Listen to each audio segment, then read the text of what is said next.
నమస్తే. Welcome to 24/7 news TV. నేను మీ నరేష్. ఈరోజు మనతో పాటు టీఆర్ఎస్ వ్యవస్థాపకుల్లో ఒకరైనటువంటి ప్రకాష్ గారు ఉన్నారు. ఆయనతో మాట్లాడదాం. సార్ నమస్తే. నమస్తే నరేష్. ప్రకాష్ గారు, ముఖ్యంగా కాళేశ్వరం సంబంధించి తెలంగాణ ఏర్పడిన తర్వాత కాళేశ్వరం ప్రాజెక్టు ఒక ప్రతిష్టాత్మకమైనటువంటి ప్రాజెక్టు. దానికోసము తీర్థయాత్రలకు పోయినట్టు తెలంగాణ ప్రజలందరూ కూడా కాళేశ్వరం నిర్మాణం అయ్యేటప్పుడు అక్కడికి వెళ్ళడం, సందర్శించడం, ఒక టూర్ లాగా ప్లాన్ చేశారు.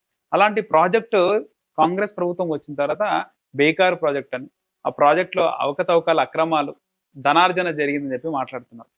ఇప్పుడు వర్షాకాలం కాబట్టి కాళేశ్వరం ప్రాజెక్టు చూడడానికి కేటీఆర్ కూడా వెళ్ళడం జరిగింది. సో ఏం జరుగుతుంది సార్ కాళేశ్వరం ప్రాజెక్టు? మళ్ళీ అవకాశం ఇస్తే ప్రజలే తండోపతండాలుగా వెళ్ళి చూస్తారు. ఇప్పుడు వీళ్ళన్నీ చెప్పిన అబద్ధాలు, అసత్యాలు అనేది ఇప్పుడు మేడిగడ్డే రుజువు చేసింది. నిండుగా వరద పోతున్నా కూడా, 20 లక్షల క్యూసెక్కులు పోతున్నా కూడా, రోజుకో 150 టీఎంసీలకు పైన వరద పోతున్నా కూడా తల ఎత్తుకొని సగర్వంగా ఉంది ఆ మేడిగడ్డ. మేము చెప్తున్నాం వాటికి శాంక్టిటీ వచ్చిందా రాలేదా? మొదటి నుంచి చెప్తున్నాం. ఏం జరగలేదు, మేడిగడ్డకి ఏం కాదు, చిన్న రిపేర్ వచ్చింది, ఒక పిల్లర్, అది కూడా మళ్ళీ బిల్డ్ చేయొచ్చు, ఒక బ్లాక్ బిల్డ్ చేయొచ్చు. ఏం జరగలేదు అని అంటే దానికి ఏదేదో నానా మాటలు మాట్లాడిండ్రు, ప్రజలను తప్పుదో పట్టించిండ్రు, వాళ్ళు అనుకున్నది సాధించుకోగలిగారు. ఆ మేడిగడ్డది కూడా ఎలక్షన్స్లలో ఒక పెద్ద ఇష్యూ అయింది. రెండు ఉన్నాయి అక్కడ. ఒకటి, వాళ్ళంతా పెద్ద ఎత్తున అసత్యాలు, అబద్ధాలు చెప్తుంటే నేను ఒక్కరిని తప్ప ఆ పార్టీలో ఎవరు కూడా మాట్లాడలేదు, ప్రభుత్వంలో ఎవరు కూడా మాట్లాడలేదు. నేను చైర్మన్ ఉంటుంది కాబట్టి నాకు ఆ బాధ్యత ఉన్నది. కాళేశ్వరం నేను ఏందో తెలుసు కాబట్టి నేను దాన్ని కౌంటర్ చేస్తూ ఎంత పెద్ద వాళ్ళైనా కూడా వాళ్ళ వాదనలను తుక్కు చేశాను. ఇవాళ నా వాదనకు బలం చేకూరింది. కాళేశ్వరం మంచిగా ఉంది. ఇవాళ మేడిగడ్డ నాసిరకంది అయినట్టయితే ఈ వరదకు నిలబడద్దు.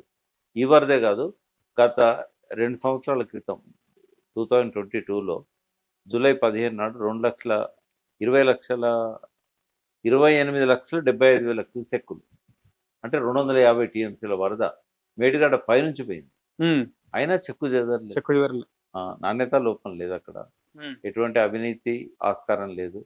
ఒకవేళ జరిగితే ఇప్పటికీ ఎన్నోసార్లు బయట పెట్టేవాళ్ళు. వాళ్ళకి ఆ శక్తి లేదు. అవినీతి జరిగిందని ఊరికే ప్రచారం చేయడం తప్పితే దాన్ని బయటికి తీసే అవకాశం లేదు. రైట్. కాబట్టి మేడిగడ్డ అనేది ఇప్పుడే కాదు, ఇంకా 100 ఏళ్ళకు కూడా చెక్కు చెదరకుండా ప్రజలకు నీళ్ళు ఇచ్చే ప్రాజెక్టు. అది తప్ప మనకు వేరే దిక్కే లేదు, వేరే అవకాశం కూడా లేదు. Right sir. మీరు ముఖ్యంగా ఆ సంస్థకు చైర్మన్ గా ఉన్నారు. టిఆర్ఎస్ గవర్నమెంట్ మొన్న ఉన్నంత వరకు కూడా మీరే ఉన్నారు చైర్మన్.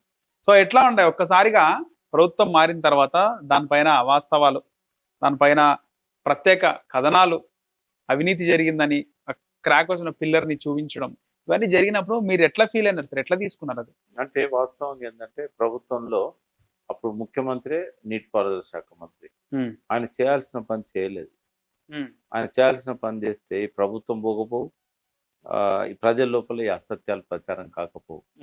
వన్ సైడ్ ప్రచారం జరిగింది, ఎదుర్కోలేదు. ఆయన తెల్లవారే పోయి కనుక ఏం జరగలేదు, నేను చూసుకుంటాను, చిన్న ప్రమాదం ఇది, వెంటనే రిపేర్లు మొదలు పెడతాము, ఒక పక్కన ఎంక్వైరీ కమిటీ వేసి ఇంకో పక్కన రిపేర్లు మొదలు పెట్టి ఉంటే ప్రజలు ఇట్లా రెస్పాండ్ అయ్యేవాళ్ళు కాదు, వీళ్ళ ప్రచారం అనేది ముందుకు పోకపోయేది. కానీ ఆయన ఎందుకో చాలా పెద్ద వ్యూహకర్త, మరి ఏ కారణం వల్లనో ఏమో దాన్ని పట్టించుకోలేదు. ఆ 40 రోజులు కూడా ఆయన నోరు తెరిచి ఒక్కనాడు కూడా కాళేశ్వరం గురించి మాట్లాడలేదు. అప్పుడే కాదు, పార్లమెంట్ ఎన్నికల ముందు కూడా సిరిసిల్ల మీటింగ్ దాకా ఎన్నడూ ఆయనే కాళేశ్వరం గురించి మాట్లాడలేదు. అది చాలా పెద్ద తప్పు ఆయన చేసింది. అంటే సరిదిద్దుకోలేని తప్పు, జీవితకాలం అంతా కూడా గుర్తుపెట్టుకునే తప్పు. అంతే కదా సార్. ఆయన అనుకుంటే మీడియాని పిలిపించుకొని మాట్లాడితే బాగుంటుంది. ఆయన ఒక్క మాట చెప్తే కాళేశ్వరంకి ఏం కాలేదు అని ప్రజలకు ఒక ధైర్యం వచ్చింది. అంటే ఆయన స్టైల్లో చెప్తే వేరేలాగా ఉంటుంది కదా సార్. ఏ స్టైల్లో చెప్పినా కూడా ఏం కాలేదు, ఒక్కసారి పోయి చూసి,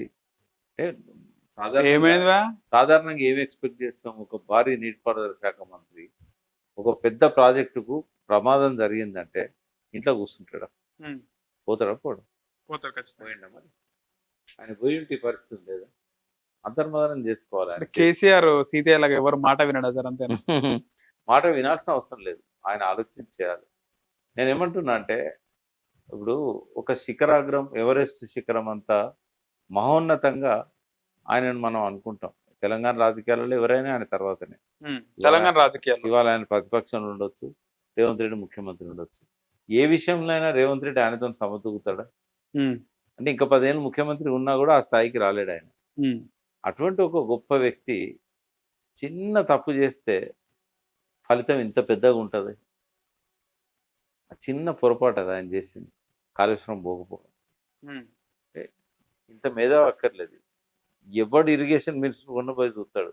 ఎంత దౌర్భాగ్యుడు, పనికి మాలినోడు ఇరిగేషన్ మినిస్టర్ ఉన్నా కూడా తెల్లారిపోయి చూస్తాడు. ఉమ్. మరి ఇంత మేధావి, ఇంత వ్యూహకర్త, ఇంత పెద్ద అనుభవజ్ఞుడు, కాళేశ్వరానికి జాతిపిత ఎందుకు పోలేదు? పోతే ఈ పరిస్థితి ఉండేదా? అంటే పెద్దవాళ్ళు చాలా చిన్న చిన్న తప్పులు చేస్తారు, పెద్ద ఫలితాన్ని అనుభవించాల్సి వస్తుంది. సరే, అలాగే ఒక్కసారి కూడా గట్టిగా రేవంత్ రెడ్డిని విమర్శించిన దాఖలా లేవు కేసీఆర్. అవసరం లేదు, అవసరం లేదు, అవసరం లేదా సార్? అవసరం లేదు. ఉమ్, రేవంత్ రెడ్డి ఆయన బరిలోకి లాగడానికి, మైండ్ గేమ్ ఆడడానికి చాలాసార్లు తిట్టిండు. కానీ ఆయన చాలా విఘ్నుడు. ఆ విషయంలో ఆయనకుండే వ్యూహం ఆయనకు ఉంటుంది. ఉంటది. మన బడ్జెట్ విషయంలో కూడా అంటున్నాడు కదా సార్, ఖచ్చితంగా దీని మీద జరుగుతుంది, యుద్ధం లాంటి వాతావరణం మళ్ళీ స్టార్ట్ అవుతుంది అంటున్నాడు చెత్త కదా. బడ్జెట్ అది. ఉమ్, తెలంగాణ గవర్నమెంట్ పెట్టింది అత్యంత చెత్త బడ్జెట్. ఉమ్. ఏముంది ఆ బడ్జెట్లో? కనీసం పాత గవర్నమెంట్ తీసుకున్న నిర్ణయాలను కూడా అమలు చేస్తాం పాత గవర్నమెంట్ విషయాలు మేమేం తీసుకుంటాము, వాళ్ళు గొర్రెల వంశ మేమెందుకు వంచుతాము కాదు. అంటున్నారు కదా సార్. Government is government. అంటే అది టిఆర్ఎస్ గవర్నమెంట్, బిఆర్ఎస్ గవర్నమెంట్, ఇది కాంగ్రెస్ గవర్నమెంట్. అట్లా కాదు. గవర్నమెంట్ ఒక డిసిషన్ తీసుకున్నాక ఆ డిసిషన్ను రివర్స్ చేసే ఇది ఉండకూడదు, దాన్ని కంటిన్యూ చేయాలి. ఉమ్, ఉదాహరణ కొత్త వాళ్ళకి దళిత బంధు, నువ్వు ఆల్రెడీ లబ్ధిదారులను ఎంపిక చేసినావు కదా, ఆశ పెట్టినావు కదా, వాళ్ళకి ఎందుకే? కొత్త వాళ్ళకి ఏం మేము పాత వాళ్ళది ఆపుతున్నాం, అంతవరకే చేస్తామని చెప్పాలి. గొర్రెల కోసం నువ్వు డబ్బులు కట్టించుకుంటేవి, డబ్బులు కట్టించుకున్న వాళ్ళు ఆశతో ఎదురు చూస్తూ ఉండేది, ఇవ్వాలి కదా. అది మినిమం సాంప్రదాయం.